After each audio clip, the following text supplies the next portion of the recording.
은혜와 사랑이 많으신 거룩하신 하나님 아버지 감사드립니다. 오늘 이렇게 청년이라는 이름으로 저희 한자리에 모아주시고 하나님의 말씀을 함께 교제하며 또 서로를 돌아볼 수 있는 귀한 청년의 모임의 시간을 허락하여 주심에 감사를 드립니다. 이 시간을 주님이 계획하셨고 또 이 시간을 통해 우리에게 주시고자 하는 위로와 사랑과 또 지혜와 능력이 있음을 알고 있습니다. 여기에 고개 숙여 기도하는 모든 청년 형제 자매님들, 그 삶의 형편을 주님이 아시오니 합당한 말씀으로 위로해 주시고 또 합당한 말씀으로 힘을 주시고 또 합당한 말씀으로 지혜와 능력으로 가야 할 길을 밝히 보여주시는 귀한 시간으로 함께 역사해 주시길 원하고 소원합니다. 말하는 자의 입술이 너무나 부족합니다. 하지만 살아있는 하나님의 말씀이 우리 청년들의 마음속에 새겨지고 또 그 말씀으로 힘있게 살아가는 귀한 모습이 될 것을 알기에 또 부족하지만 이렇게 하나님의 말씀을 증거합니다. 듣는 영혼들의 그 마음을 붙잡아 주시고 그 길을 열어주시고 오로지 하나님만 역사하여 주십시오. 주님, 그리고 또 기도합니다. 이제 이틀 뒤부터 우리 2021년 의정부교회 마지막 성경 대강연회가 시작이 됩니다. 이 성경 강연회에 여기 고개 숙여 기도하는 모든 청년들 어떠한 모습이라든지 함께 동참할 수 있게 해주시고 또 믿음의 역사에 어떠한 모습이라든지 쓰임받을 수 있는 귀한 모습 될 수 있도록 주님이 사용해 주시길 원하고 소원합니다. 복음이 전해지는 그곳에 우리 청년들 함께 할 수 있게 해주십시오. 기도로 동참하고 또 무엇보다 입술을 열어 담대히 복음을 증거할 수 있게 해주시고 또 복음을 전하는데 부족하지 않도록 교회를 돌아보는 그 일을 감당할 수 있게 해주시고 또 하나님이 잘했다, 충성된 종아, 네가 나와 함께했다 라는 그 이야기를 들을 수 있도록 이번 집회에 우리 청년들 주님이 사용해 주시길 원하고 소원합니다. 말씀을 전하시는 목사님 그리고 집회를 위해 수고하시는 모든 손길 위에 은혜 위에 은혜를 주시고 또 그 입술 그 모든 행함을 주님이 주정하여 주십시오. 그리고 또 11월에 계획되어 있는 청년의 집회, 우리 의정부교회 올해 마지막 집회입니다. 주님의 능력이 더욱 크게 나타나야 됩니다. 그리고 또 무엇보다 우리 청년들이 더욱더 하나 되는 하나님이 보시기에 합당한 귀한 성령이 하나 되게 하신 것을 힘써 지키며 더욱 굳건해지는 귀한 시간 될 수 있도록 역사하여 주십시오. 이제 주님의 말씀 증거됩니다. 홀로 영광 받으시고 홀로 역사하십시오. 우리를 사랑하시는 예수님의 이름으로 감사하며 기도드렸습니다. 아멘. 성경 하나 보겠습니다. 마가복음 11장입니다. 마가복음 11장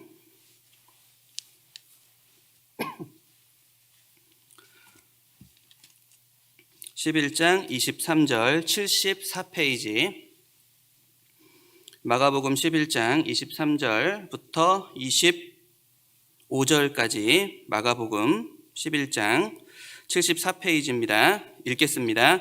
내가 진실로 너희에게 이르노니 누구든지 이 산더러 들리어 바다에 던지우라 하며 그 말하는 것이 이룰 줄 믿고 마음에 의심치 아니하면 그대로 되리라. 그러면 내가 너희에게 말하노니 무엇이든지 기도하고 구하는 것은 받은 줄로 믿으라. 그리하면 너희에게 그대로 되리라. 서서 기도할 때에 아무에게나 혐의가 있거든 용서하라. 그리하여야 하늘에 계신 너희 아버지도 너희 허물을 사하여 주시리라 하셨더라. 하나님의 뜻에 합당한 기도, 그 합당한 기도, 믿음의 기도가 무엇인지에 대해서 짧은 시간이지만 함께 교훈을 받아보고자 합니다. 지금 읽었던 이 본문 말씀에 여기 24절을 보시면은 이런 말씀이 있습니다. 그러므로 내가 너희에게 말하노니 무엇이든지 기도하고 구하는 것은 받은 줄로 믿으라. 그리하면 너희에게 그대로 되리라. 기도는 우리 구원받은 그리스도인들만이 누릴 수 있는 특권이다 라고 말씀을 드릴 수가 있습니다. 창조주 하나님과 1대1로 대화를 나눌 수 있는 그 특권, 바로 우리 구원받은 그리스도인들만이 가질 수 있는 특권이죠. 성경이 사실이라는 것을 우리는 믿고 있습니다. 그리고 이 성경을 기반으로 살아계신 하나님을 우리는 분명히 믿고 있습니다. 그리고 주 예수 그리스도가 나를 위해서 십자가에서 행하신 그 사랑을 알고 믿음으로써 우리가 구원받은 하나님의 자녀, 그리스도인이 되었죠. 쉽게 얘기해서 우리는 믿음으로 거듭났고 믿음으로 이 세상을 살아간다 라고 말씀을 드릴 수가 있습니다. 그렇기 때문에 하나님과 1대1로 대화를 나누는 이 기도도 기도의 바탕은 믿음이 되어야 된다는 것은 너무나 당연하다는 얘기죠. 그런데 우리의 모습을 보면 어쩌면 기도는 하고 있으면서도 믿지 못하는, 믿음의 바탕이 아닌 그냥 형식적인 기도가 될 수도 있고 너무나 쉽게 기도를 생각하는 그런 모습이 있지 않나라는 그런 생각을 하게 되었습니다. 죄송합니다. 그 데살로니가전서 2장 13절에 보면은 이런 말씀이 있습니다.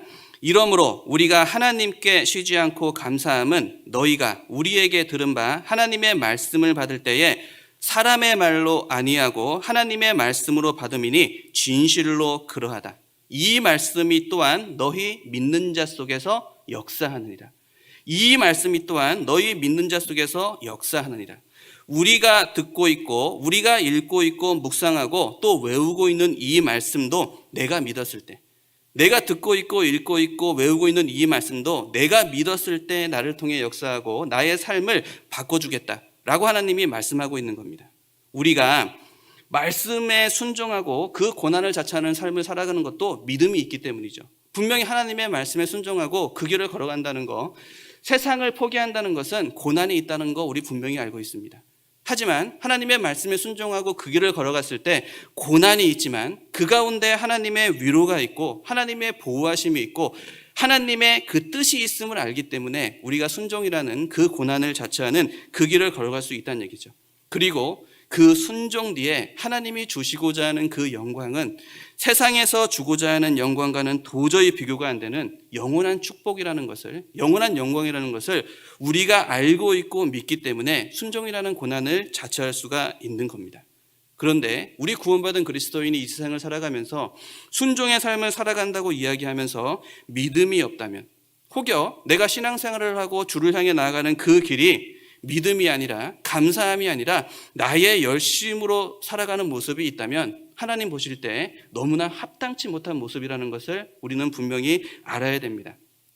나의 열심으로 하는 신앙생활은 처음에는 뭔가 되는 것 같아요. 뭔가 이루어지는 것 같습니다. 하지만 결국은 지칠 수밖에 없고 결국은 지쳐 쓰러질 수밖에 없다는 것을 우리는 경험도 해봤고 또 그리고 많이 보았을 거다라는 생각을 합니다.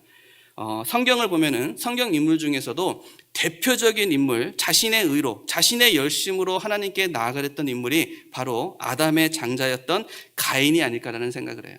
아담의 장자였던 가인, 그리고 그 동생이었던 아벨이 하나님께 제사를 드립니다. 그런데 가인은 우리가 잘 아는 대로 자신의 수고와 땀이 들어간 농산물로 하나님께 제사를 드렸죠.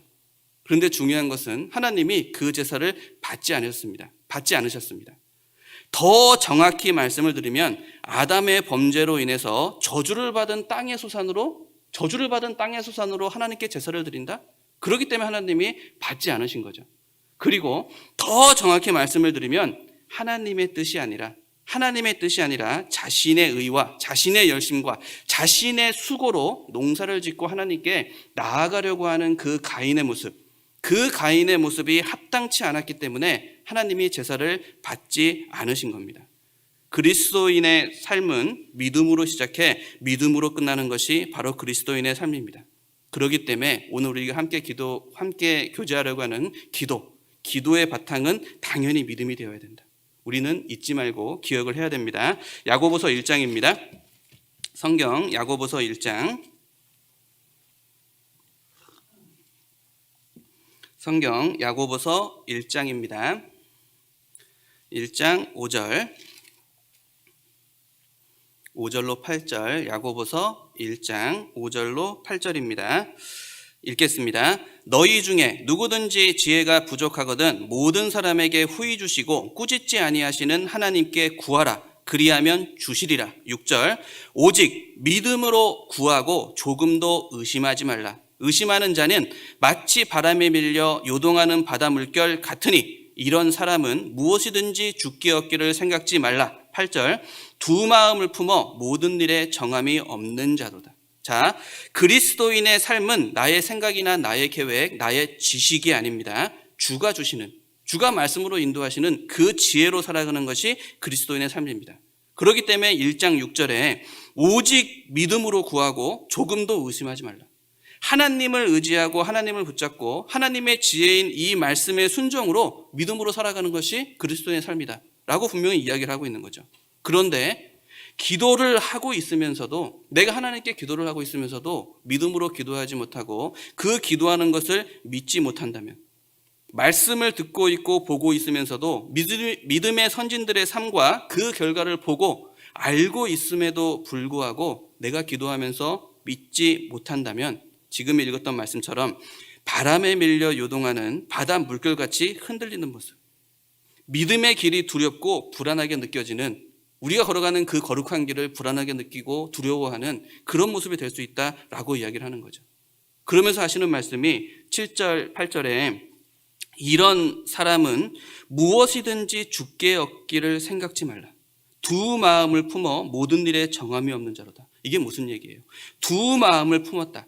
하나님 앞에 정함이 없고 하나님 말을 의지하지 못하는, 믿지 못하는 잘못된 모습이다 라고 분명히 말씀을 하시는 겁니다. 그러면 우리가 이런 생각을 할 수 있어요.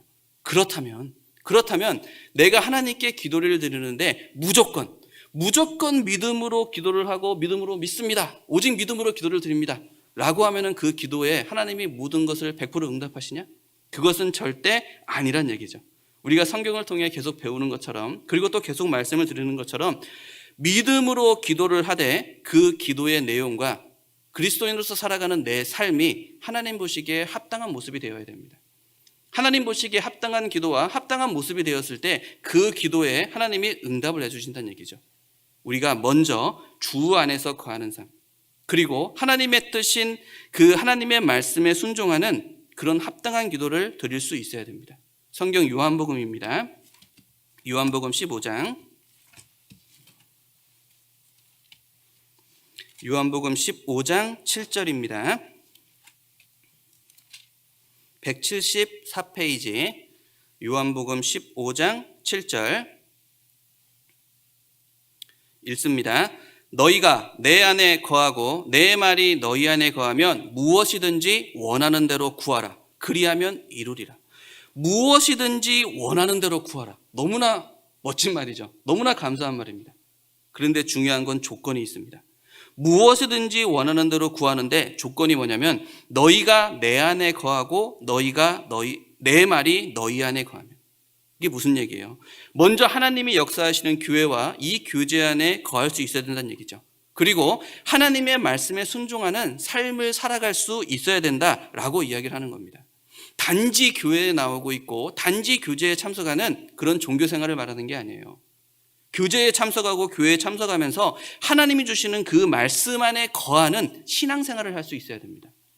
종교 생활이 아니라 신앙생활을 하는 모습으로 하나님께 기도를 했을 때 하나님이 그 기도에 응답하겠다, 그 원하는 것을 들어주겠다라고 말씀을 하고 있는 거예요. 그렇기 때문에 나를 돌아보는 것이 너무나 중요합니다.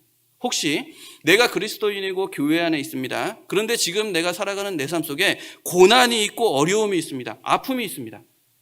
그럼 우리는 가장 먼저 해야 될 게 뭐냐면 내 삶을 돌아볼 수 있어야 돼요. 내가 지금 고난을 받고 아픔이 있고 어려움이 있는 그 원인이 무엇인지를 우리는 찾아봐야 됩니다. 우리는 분명히 알아야 돼요. 하나님은 우리의 머리카락을 세신다 그랬습니다. 나의 눈을 감고 뜸을 보신다 그랬어요.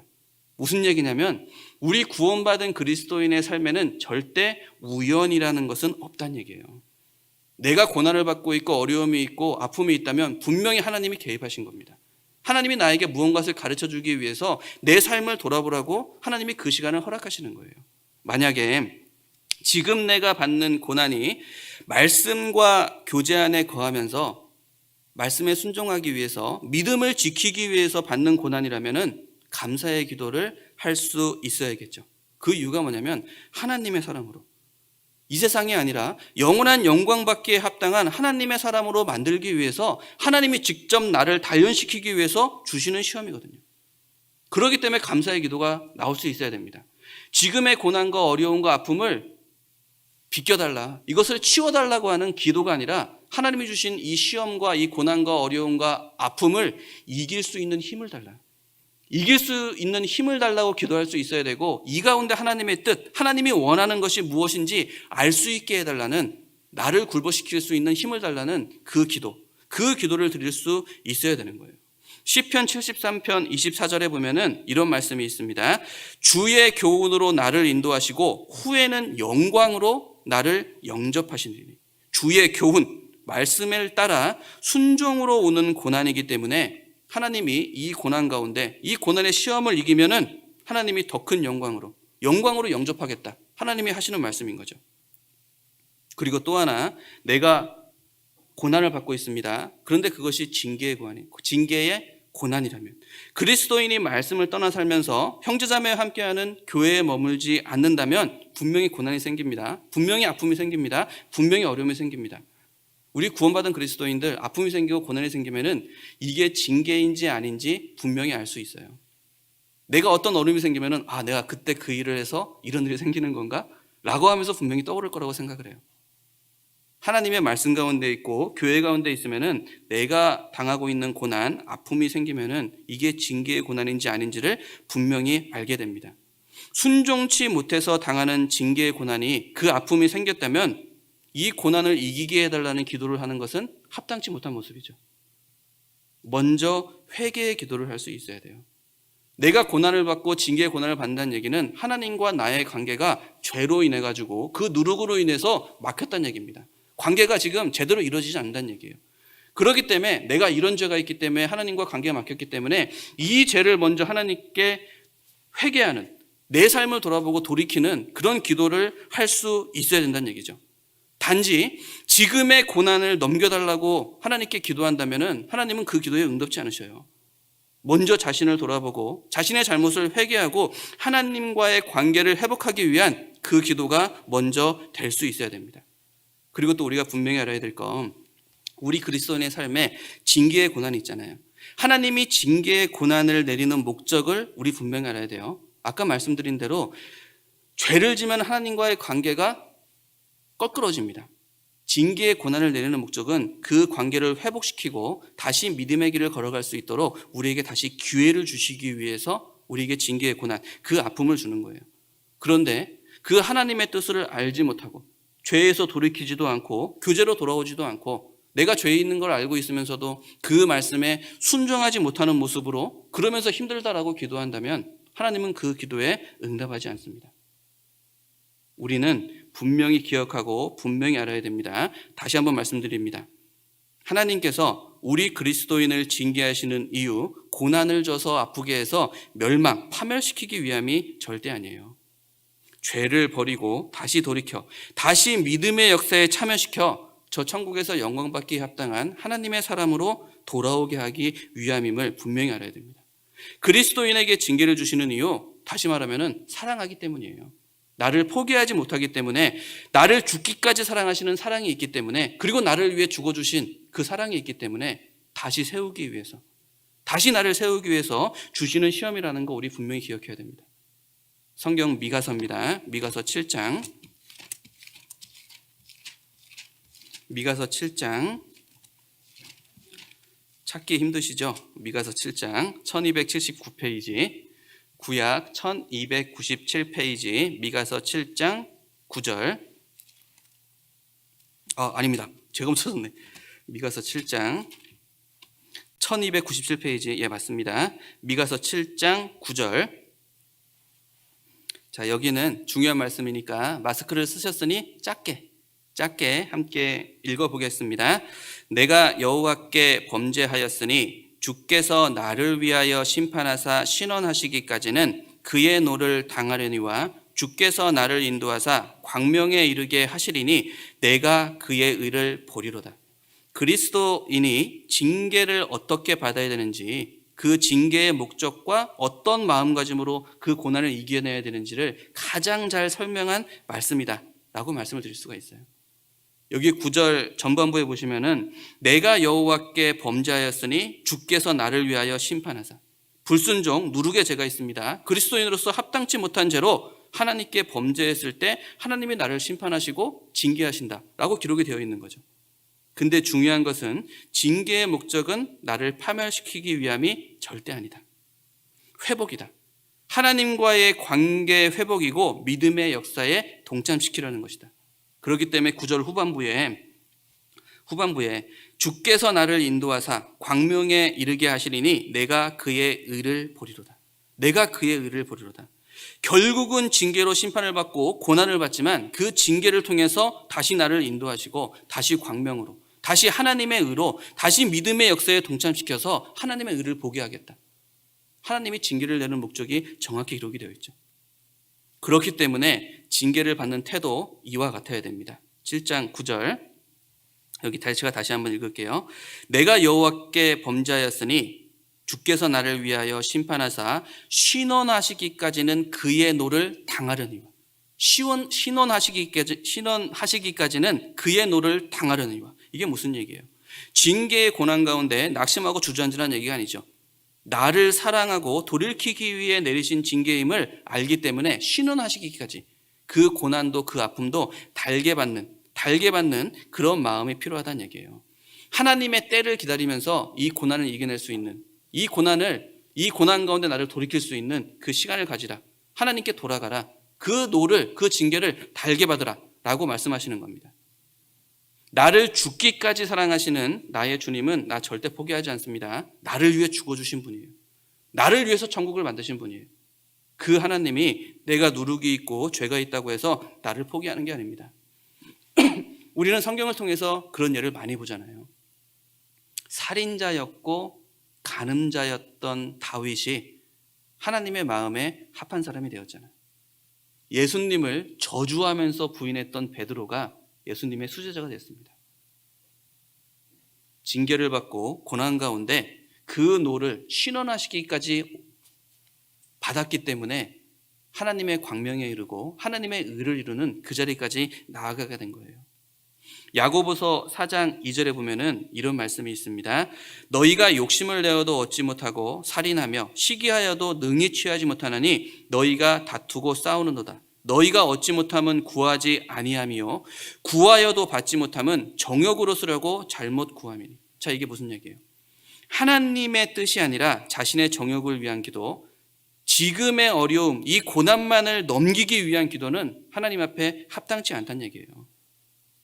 하나님이 주시고자 하는 것은 잠시 잠깐의 세상이 아닙니다. 영원한 것을 주시기 원합니다. 잠시 잠깐의 즐거움, 잠시 잠깐의 정욕을 쫓는 기도가 아니라 지금의 어려움만을 넘어가기 위한, 이 고난만을 넘어가기 위한 그 기도가 아니라 하나님의 뜻, 지금의 내 모습을 살피고 주가 원하시는 기도가 뭔지를 분명히 알아야 됩니다. 징계의 고난이라면 그 노를 당하면서, 징계를 당하면서 회개하고 돌이키는 기도가 필요하고, 나를 단련시키기 위한 하나님이 주시는 시험, 그 고난이라면 감사함으로 이겨낼 수 있는 힘을 달라는, 순종할 수 있는 힘을 달라는 그 기도를 드리는 것이 하나님 보시기에 합당한 모습이라는 얘기죠. 그리고 또 하나, 우리가 기도하면서 정말 알아야 될 것, 형제자매를 사랑하지 못하고 내 주위에 있는 사람들을 용서하지 못하고 사랑치 못하고 하는 기도는 하나님 앞에 절대 합당치 못한 모습입니다. 오늘 본문 마가복음 11장 돌아가겠습니다.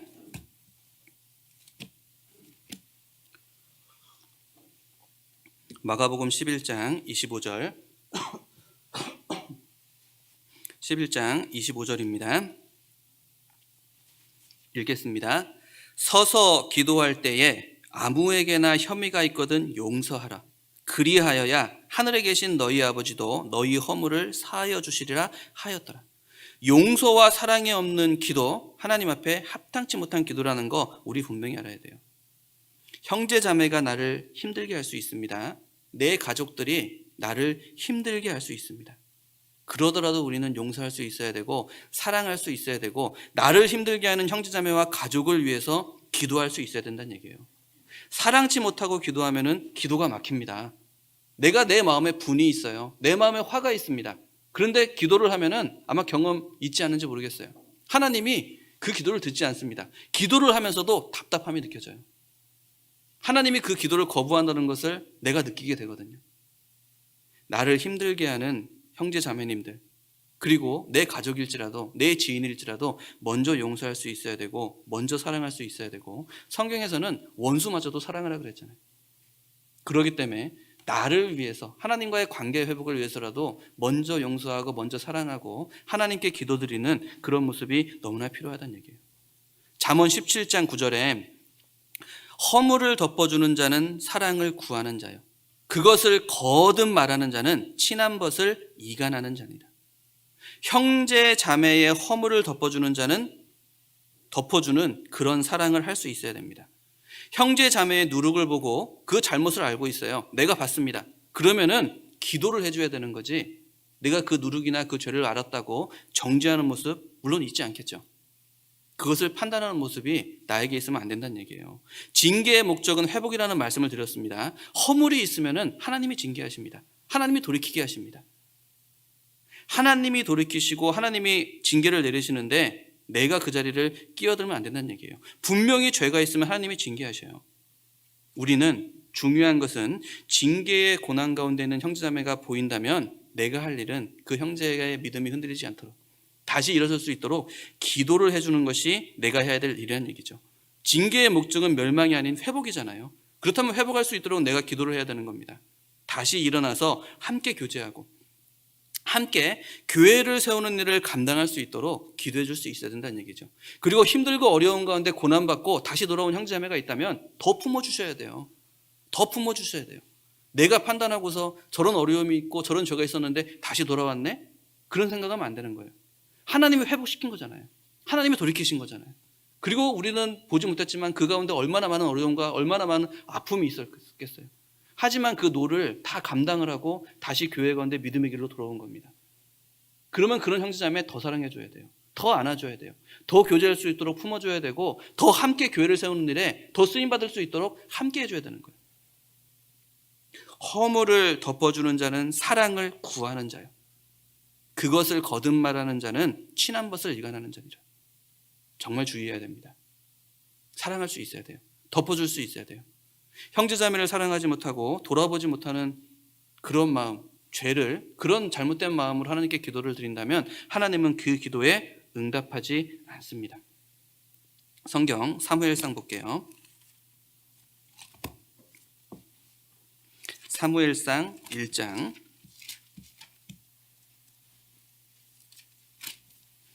사무엘상 1장 10절입니다. 1장 10절 408페이지 1장 10절 11절까지 제가 읽겠습니다. 한나가 마음이 괴로워서 여호와께 기도하고 통곡하며 서원하여 가로되 만군의 여호와여 만일 주의 여종의 고통을 돌아보시고 나를 생각하시고 주의 여종을 잊지 아니하사 아들을 주시면 내가 그의 평생에 그를 여호와께 드리고 삭도를 그 머리에 대지 아니하겠나이다. 너무나 유명한 한나의 기도가 기록이 되어 있는 거죠. 한나의 남편 엘가나는 두 아내가 있었던 것 같아요. 한나와 분인나. 그런데 문제는 분인나는 자식이 있는데 한나는 자식이 없었습니다. 예전에 우리나라도 그랬지만 유대 사회에서 그 어미가 자식을 못 낳는다, 아내가 자식을 못 낳는다는 것은 큰 치욕입니다. 너무나 큰 치욕인 거예요. 그런데 중요한 것은 그럼에도 불구하고 여기 5절 6절에 보시면은 제가 읽을게요. 한나에게는 갑절을 주니 이는 그를 사랑함이라. 그러나 여호와께로서 그로 성태치 못하게 하시니 6절 여호와께서 그로 성태치 못하게 하심으로 그 대적 분인나가 그를 심히 격동하여 번민케 하더라. 5절 말씀을 보면은 그 한나가 아이를 못 낳았음에도 불구하고 남편이었던 엘가나는 자녀를 낳지 못한 한나를 더욱 아끼고 사랑했다라고 이야기를 하고 있어요. 그런데 한나에게는 그 모습이 위로가 되지 않았던 거죠. 그런데 더 나아가서 6절을 보면은 분인나가 격동케 합니다. 자식도 못 낳는 여자라고 놀리며 치욕을 준다는 얘기예요. 근데 놀라운 것은 이 분인나를 대하는 한나의 기도에서 우리가 큰 교훈을 받을 수 있다는 얘기죠. 한나의 기도 어디에도 자신에게 치욕을 주고 자신을 격동케 하는 분인나를 저주하는 기도, 분인나를 탓하는 기도가 단 한마디도 없습니다. 한나의 삶 속에서도 분인나를 탓하거나 저주하는 일이 절대 없었다는 얘기예요. 한나는 기도를 할 때도 분인나를 탓하는 것이 아니라 하나님만을 붙잡는 기도를 했죠. 하나님이 나에게 이런 환경을 주셨다면 환경을 탓한 것이 아니라 환경을 주셨다면 하나님이 나의 고통을 아시니까 돌아보시고 잊지 말아달라. 하나님만을 의지하고 하나님만을 붙잡는 모습에 그 기도를 드립니다. 그리고 그렇게 바라던 아들을 주시면은 내가 이 아들 잘 키워보고 아들로 인해서 내가 즐거움 한번 누려보겠다라고 하는 것이 아니라 그렇게 눈물 속에 기도를 했음에도 불구하고 하나님이 아들을 주시면은 이 아들을 하나님께 드리겠다. 하나님께 모든 것을 맡기고 하나님께 모든 것을 드리겠다는 서원, 믿음의 기도를 하고 있는 거잖아요. 하나님께서 우리에게 듣고 싶어하는 믿음의 기도의 본을 한나가 하고 보여주고 있는 거예요. 원수를 사랑하고 하나님만을 붙잡는 믿음의 기도가 무엇인지를 분명히 우리에게 교훈하고 있는 겁니다.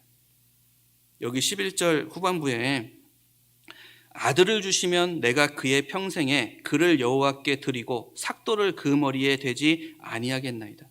귀하디 귀한 눈물과 고통 속에서 간구한 아들이지만 주신다면 하나님의 사람으로 키우고 하나님께 드리겠다는 서원을 하고 있는 거잖아요. 그 머리에 삭도를 대지 않겠다. 율법에 명시되었던 나시린으로 하나님의 사람으로 키우겠다라고 이야기하는 거예요.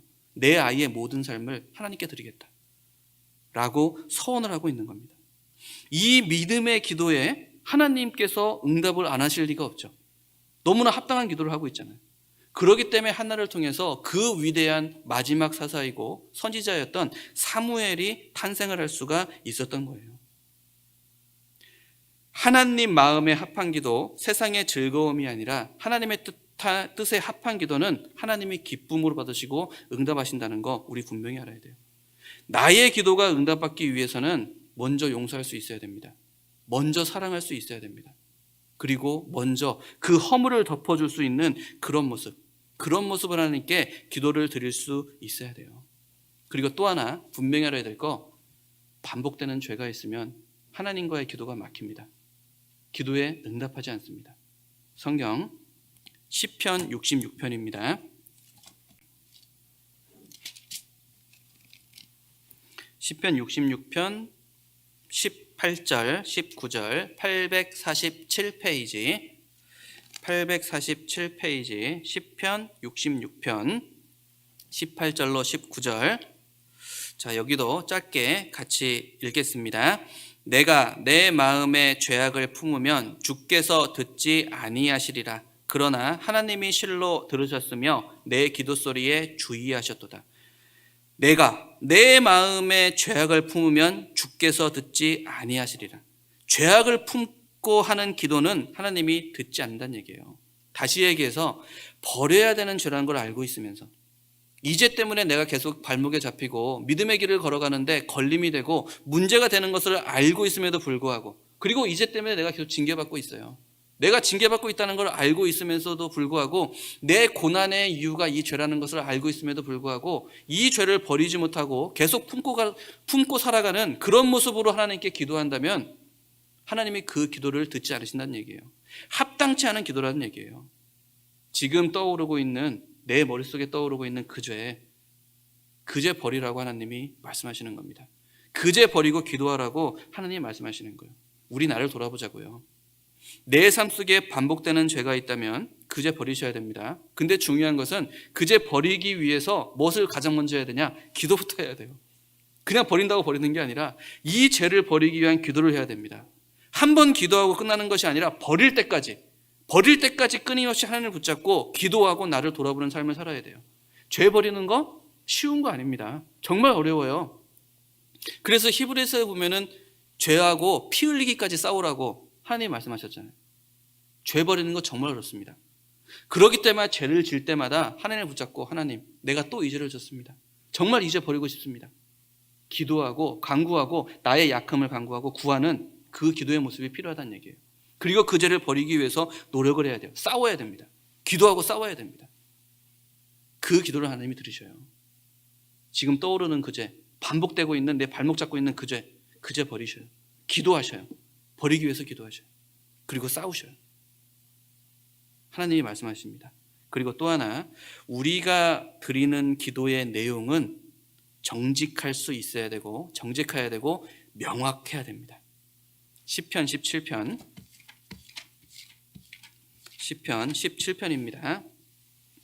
시편 17편 1절, 811페이지, 시편 17편 1절 제가 읽겠습니다. 여호와여, 정직함을 들으소서. 나의 부르짖음에 주의하소서. 거짓되지 않은 입술에서 나오는 내 기도에 귀를 기울이소서. 숨기는 것이 아니라 나의 마음을 다 내어놓은 상태의 기도가 합당한 기도란 얘기죠. 감추는 것이 아니라 솔직하고 정직한 기도를 하나님께 드릴 수 있어야 돼요. 격식이나 예의를 따지는 게 아닙니다. 기도는 있는 모습 그대로 나의 모든 것을 하나님께 구체적으로 말씀을 드릴 수 있어야 돼요. 우리가 실수하는 것 중에 하나가 뭐냐면 기도하면서 하나님 다 아시죠? 다 아시죠? 물론 알죠. 근데 하나님은 내 음성을 듣기 원하셔요. 나와 대화하기 원하셔요. 몰라서 그러는 게 아니라 내 입술에서 나오는 그 하나님께 이야기하고 말하는 그 대화, 그 소리를 하나님은 듣기 원하시는 거예요. 그렇기 때문에 다윗도 얘기하는 거예요. 정직함으로 들으소서. 나의 부르짖음에 주의하소서. 거짓되지 않은 입에서 나오는 내 기도에 귀를 기울이소서. 있는 그대로 구체적으로 내가 원하는 것을 하나님께 아뢰는 게 중요합니다. 그래서 잠언 15장 8절에도 악인의 제사는 여호와께서 미워하셔도 정직한 자의 기도는 그가 기뻐하시느니라. 감추는 것이 아니라 모든 것을 하나님께 아뢰는 정직한 기도에 하나님이 응답하셔요. 하나님 앞에 나의 부끄러움, 나의 누룩, 나의 죄 가리려고 하지 마셔요. 다 아십니다. 근데 듣기 원하셔요. 있는 모습 그대로 나아가야 됩니다. 나의 약함, 나의 부족함을 다 아시는 주님께 내 모든 걸 보일 수 있어야 돼요. 성경 창세기에 보면은 아담이 선악과를 따먹었잖아요. 불순종의 죄를 졌습니다. 자신이 벌거벗었다는 부끄러운 죄가 있다는 걸 알았습니다. 밤이 됐을 때 하나님이 찾아옵니다. 저녁에 아담아 아담아 네가 어디 있느냐. 그때 아담이 뭐라 그랬어요? 내가 벌거벗었으므로 두려워하여 숨었나이다. 기가 막힌 기도를 하고 있는 거예요. 기가 막히게 하나님께 이야기를 하고 있는 거예요. 내가 벌거벗었으므로 두려워하여. 무슨 얘기예요? 저 선악과 따먹었습니다. 부끄러운 죄가 있습니다. 있는 그대로 나가는 거죠. 그리고 두려워하여 숨었나이다. 제가 하나님을 두려워하는 이렇게 약한 존재입니다. 숨을 수밖에 없는 이렇게 약한 존재입니다. 있는 죄 그대로, 두려운 모습 그대로, 있는 모습 그대로 하나님 앞에 나갔을 때 하나님이 짐승을 죽여서 가죽옷으로 부끄러움을 가려주셨잖아요. 우리가 그런 기도를 해야 되는 거예요. 내 죄 숨기지 마셔요. 내 부끄러움 숨기지 마셔요. 있는 모습 그대로 하나님 앞에 나갔을 때 하나님이 그 죄를 용서하시고 회개하시고 나를 다시 세워주시는 겁니다. 나의 약함과 나의 부족함, 나의 고민과 눈물, 나의 죄까지도 하나님께 아뢰 수 있어야 돼요. 이사야 58장입니다.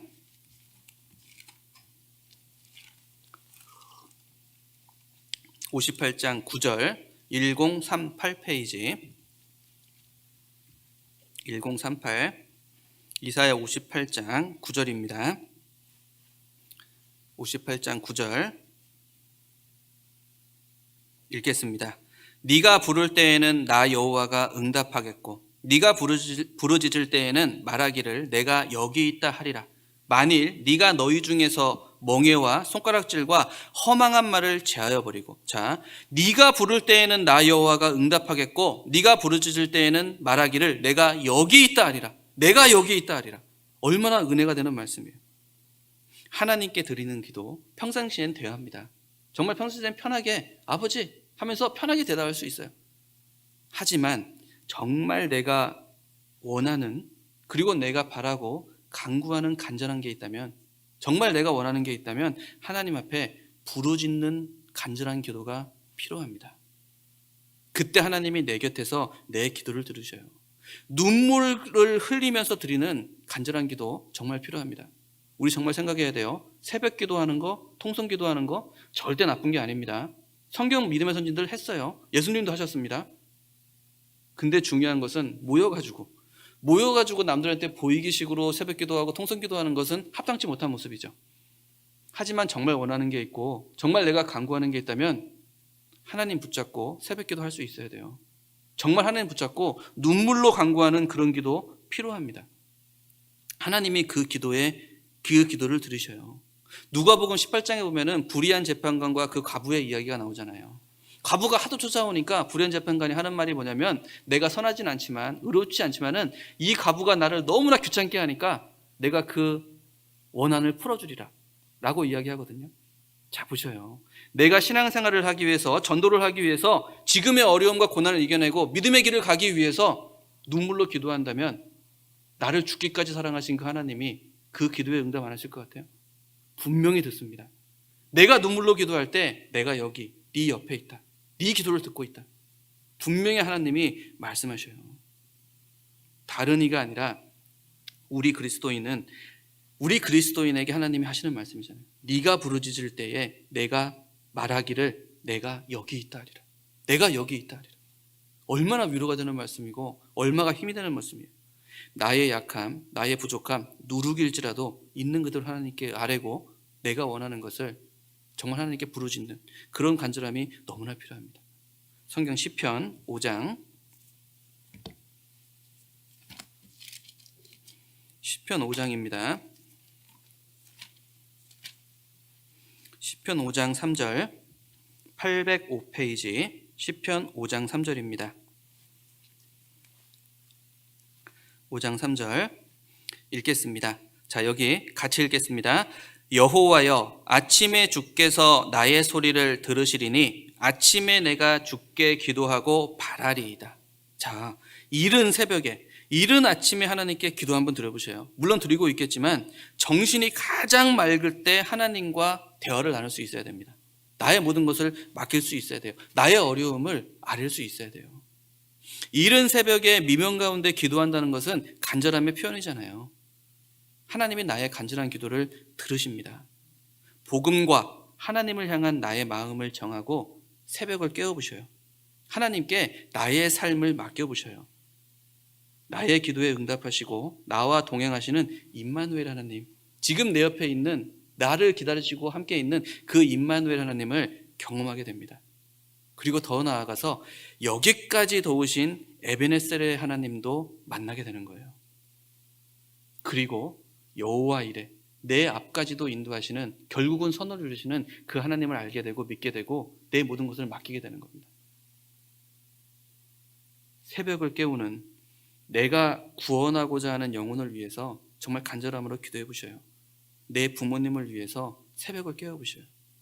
정말 사무엘을 위해서 기도했던 한나와 같이 하나님께 모든 것을 맡기고 기도하는 그런 모습이 우리에게 너무나 필요한 거예요. 결혼하신 형제님들 계시지만 남편과 아내의 머리맡에서 자고 있는 그들을 향해서 남편과 아내를 위해서 기도해 보셔요. 주가 죽기까지 사랑하신 그 영혼을 위해서 정말 기도해 보셔요. 구원을 안 받았다면 그 영혼의 구원을 위해서 기도해 주고, 그리고 구원받은 형제 자매라면은 하나님 보시기에 합당한 그리스도인으로서 더 크게 쓰임 받을 수 있도록, 더 믿음의 사람 될 수 있도록 기도하셔요. 남편이라면은 아버지로서 그 한 집안의 가장으로서의 그 자리를 잘 지킬 수 있도록 기도해 주셔요. 자매님이라면 한 가정의 어미로서, 한 가정의 아내로서 그 자리를 잘 지킬 수 있도록, 현숙한 여인의 삶을 살아갈 수 있도록 기도해 주셔요. 현숙한 여인 되라 말하지 말고 기도해 주셔요. 정말 기도해 주셔요. 하나님이 그 기도를 들으십니다. 새벽 미명에 그 머리맡에서 기도 한번 해보세요. 나 기도한다 하고 떼어지지 말고 모르게 하나님 붙잡고 기도해 보세요. 하나님이 분명 바뀌십니다. 분명 바꾸십니다. 내 삶을 바꾸십니다. 내 가족을 바꾸셔요. 우리가 그거를 경험할 수 있어야 됩니다. 지금 그리고 여기 5장 3절에 여호와여, 아침에 주께서 나의 소리를 들으시리니 아침에 내가 주께 기도하고 바라리이다. 주께 기도하고 바라리이다. 이게 무슨 얘기예요? 믿음으로 기도를 했다면은 그 응답을 기다리는 인내가 필요하다고 이야기를 하는 거죠. 바라리이다. 믿음의 기도라는 것은 하나님의 뜻을 기다리는 인내를 말하는 거예요. 오래 참음이 필요하다는 얘기입니다. 나는 지금 당장 급하고 지금이 아니면 안 될 것 같지만 하나님의 뜻은 다를 수가 있어요. 하나님의 시간표는 내 시간표와 다를 수 있습니다. 하나님은 가장 필요한 순간 더 큰 합당한 선을 이루는 그 시기가 있어요. 그 순간에 역사하신다는 얘기예요. 대표적으로 요한복음 12장 보면은 나사로의 이야기가 나오잖아요. 나사로는 예수님이 사랑하는 제자라고 기록이 되어 있습니다. 제자들이 왔습니다. 이야기합니다. 예수님이 사랑하는 제자 나사로가 병들어 죽게 되었습니다. 빨리 가서 고쳐주십시오. 근데 예수님이 하는 말이 뭐냐면 병든 것이 아니다 하고 가지 않습니다. 나사로가 죽어서야 그 자리를 가잖아요. 그랬더니 믿음의 사람이었던 마르다와 마리아, 나사로의 동생이 와서 하는 말이 뭐냐면 예수님이 여기 있었다면 내 오라비가 죽지 않았을 겁니다. 저 무덤에 들어가서 썩지 않았을 겁니다. 라고 원망을 해요. 제자들과 마리아와 마르다가 원하는 것은 병든 나사로를 고치는 거였습니다. 하지만 하나님은 아니었죠. 병든 나사로를 고치는 것이 아니라 죽었을 때 나사로를 살려서 하나님의 능력을 나타내고 부활의 능력을 나타내고 예수님이 누군지를 세상에 알리는 거였어요. 요한복음 12장입니다. 요한복음 12장 9절 168페이지. 요한복음 12장 9절로 11절 168페이지입니다. 읽겠습니다. 유대인의 큰 무리가 예수께서 여기 계신 줄을 알고 오니 이는 예수만 위함이 아니요 죽은 자 가운데서 살리신 나사로도 보려 함이러라. 10절 대제사장들이 나사로까지 죽이려고 모의하니 11절 같이 읽겠습니다. 나사로 가닥에 많은 유대인이 가서 예수를 믿음이러라. 나사로 가닥에 많은 유대인이 가서 예수를 믿음이러라. 기가 막힌 말씀이 써 있는 거잖아요. 만일 제자들과 마리아와 마르다 많은 사람들이 원했던 대로 병들었던 나사로를 고치는 것에 끝났다면 이 말씀 기록되지 않았을 거예요. 죽었던 나사로, 무덤에서 썩었던 그 나사로를 살리는 기적을 보여주셨습니다.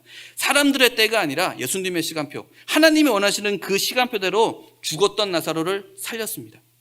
그랬더니 사람들이 죽었다 살아난 그 기적을 경험했고 그 나사로를 보고 예수님을 믿었다 그랬어요. 병들었던 나사로가 병이 고쳤다면 예수님을 믿는 사람 거의 없었을 거라고 생각을 합니다. 하지만 죽었다 살아나는 그 기적을 봤기 때문에 나사로를 보는 것만으로 구원을 받고 예수님을 믿은 사람이 많이 있다고 그러잖아요. 하나님이 계획하신 큰 선이 있습니다. 큰 때가 있습니다. 더 큰 선을 이루기 위한 하나님의 때가 있다는 거 우리 분명히 알아야 돼요. 내가 믿음으로 기도하였고 정말 간절히 기도하고 있고 말씀을 근거했다면 하나님의 때를 기다리는 그 인내의 믿음이 정말 필요하다는 얘기죠.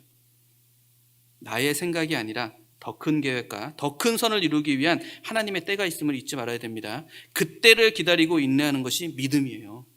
그것이 성숙한 그리스도인의 삶이다. 성숙한 그리스도인의 기도라고 이야기하는 겁니다. 주 예수를 믿으라. 그리하면 너와 내 집이 구원을 얻으리라. 약속의 말씀입니다. 이 말씀 붙잡으셔야 돼요. 이 말씀 믿어야 돼요. 그리고 그 말씀 붙잡고 기도할 수 있어야 됩니다. 그리고 지금은 당장 구원받으면 좋겠지만 하나님이 정하신 때가 있어요. 그 때가 되면 분명히 구원받습니다. 분명히 구원받습니다. 하나님의 때를 알고 인내하고 기도하는 것. 기도는 믿음입니다. 반드시 선을 이루시는 그 하나님 붙잡고 분명히 구원해 주신다. 라는 그 말씀 붙잡고 믿고 기도하고 나는 기도하고 행하는 거예요. 지금 나를 힘들게 하는 형제자매가 있을 수 있습니다. 나를 힘들게 하는 가족이 있을 수 있습니다. 하지만 기도하셔요. 나는 지금 나를 힘들게 하는 형제자매가 그냥 말씀에 순종하고 교회만 잘 나오면 좋겠다. 나를 힘들게 하지 않으면 좋겠다. 라고 생각할지 모릅니다. 하지만 하나님은 또 다른 뜻이 있을 수 있어요. 단지 교회 나오는 것에 만족하지 않고 내가 기도하는 나를 힘들게 하는 이 형제가 이 자매가 하나님의 사람으로 사도 바울과 같이 더 크게 쓰게 만들기 위한 하나님의 계획이 있을 수 있는 거예요. 그걸 믿고 기도할 수 있어야 됩니다. 지금은 내가 신앙생활하고 복음 전하고 믿음의 길을 걸어가는데 내 가족들이, 내 남편이, 내 아내가, 내 부모가, 내 동생이, 내 친구들이 나를 힘들게 할지 몰라요. 하지만 기도하셔요. 분명히 나를 힘들게 하는 가족이, 나를 힘들게 하는 지인이, 나를 힘들게 하는 남편과 아내가 분명히 동역자가 됩니다. 같이 복음을 증거하고 같이 교회를 세우는 그 동역자가 분명히 돼요.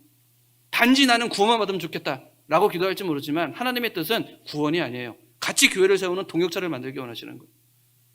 우리가 하나님의 때를 알고 기도할 수 있어야 됩니다. 인내할 수 있어야 됩니다. 하나님이 원하시는 기도예요. 믿음의 기도입니다. 나를 돌아보셔요. 내가 하나님 말씀에 합당한 모습으로 기도하고 있는지, 합당한 모습으로 살아가고 있는지, 혹시 내가 하나님의 딸을 모르고 기도하면서 지쳐 낙심하고 있는 모습은 있지 않는지. 하나님은 분명히 선을 이루십니다. 기도의 바탕은 믿음이에요.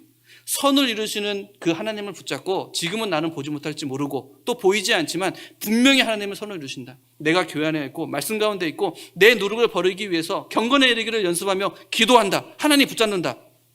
믿음의 기도입니다. 이제는 인내하셔요. 하나님이 이루십니다. 하나님이 구원하십니다. 하나님이 나를 변화시키고 내 가족을 변화시키고 교회를 세우십니다. 하나님이 원하시는 인내의 기도, 믿음의 기도를 드릴 수 있는 우리가 정말 될 수 있어야 돼요. 정말 이 마지막 시대에 종교 생활이 아니라 신앙 생활을 할 수 있어야 돼요. 단지 기도하고 단지 교회 참석하고 단지 말씀 듣고 아닙니다. 그건 종교 생활이에요. 종교 생활. 이 마지막 시대에 깨어 있을 수 있어야 돼요. 정말 모이기를 힘쓸 수 있어야 돼요. 정말 더 기도할 수 있어야 되고 내 기도, 그 인내, 결국 선을 이루시는 그때가 가까웠다는 거 알고 더 기도하고 더 붙잡고 더 돌아볼 수 있어야 돼요. 지금의 내 삶에 낙마가면서 원망하지 마셔요. 하나님이 더 큰 선을 이루기 위해서 나에게 이 어려움을 주고 이 고민을 주고 이 아픔을 주시는 거예요. 좀 더 기도하고 좀 더 인내해 오셔요. 그리고 정말 형제자매를 위해서 기도해 주셔요. 내 가족을 위해서 기도해 주셔요. 정말 내가 편안하게 원하고 내가 잘하고 싶다면은 사랑하셔요. 주는 자에게 복이 있다 그랬습니다. 내가 정말 순탄한 믿음의 생활, 평안한 생활을 살기 원한다면 내 가족이, 내 형제가, 내 자매가, 내 형제 자매님들이 평안한 삶을 살 수 있도록 기도해 주셔요. 상대방이 편안한 삶을 살 때 내가 편안한 삶을 살 수가 있는 거예요. 우리 그리스도인은 남의 유익을 구하는 삶을 살아갈 때, 남을 위해서 기도하는 삶을 살아갈 때 평안을 얻을 수 있고 복을 받을 수 있는 겁니다. 자기 유익을 구하는 삶이 아니라 주는 자가 복되는 남의 유익을 구하는 삶을 살아가는 것이 바로 우리 그리스도인이에요. 기도도 마찬가지고요. 예수님이 그렇게 살으셨고 모든 믿음의 선진이 살으셨고 이 성경이 하나님이 성령이 지금 이 순간에도 우리에게 분명히 얘기하고 있어요. 남의 유익을 구하는 귀한 삶을 살아라. 이 세상은 다가 아니다. 주는 자가 복되도다. 믿음의 기도, 힘 있는 기도를 할 수 있는, 정말 합당한 기도를 할 수 있는 우리가 될 수 있기를 정말 원하고 소원합니다.